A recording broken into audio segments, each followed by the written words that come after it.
Assalomu qarindoshlar. Bu yerda Najmiddin Sherifning bir gaplari paydo bo'lib qopti. O'sha 2018-yili 9-oyning 27-sidan 9-oyning 30-kunigacha Turkiyadagi Seyit Tomturk efendim Parijda 3 gün yig'inlashgan. Yatak, tamak, yer kelgan odamlar hammasi Seyit Tomturk tarafidan Seyit Tomturk tarafidan.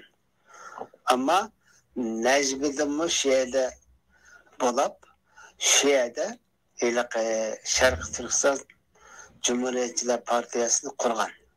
O'sha yerda chiqimsizlar.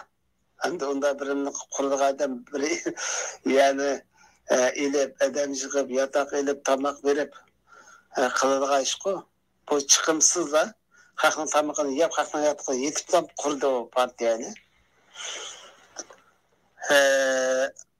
Ben anlasam o yig'inga 50 necha ming dollar ketibdi.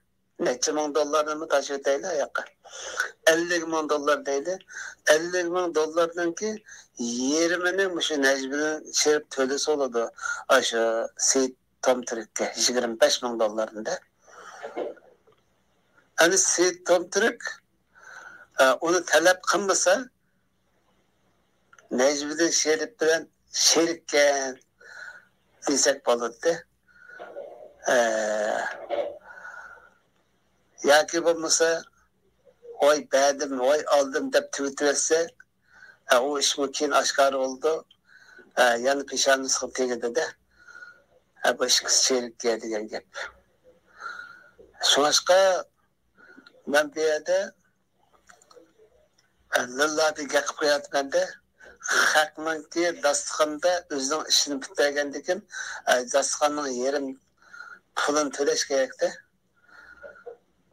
Seyit Tomturk mu anılsın mı? Yaptığım şey toplu buluş mümkün.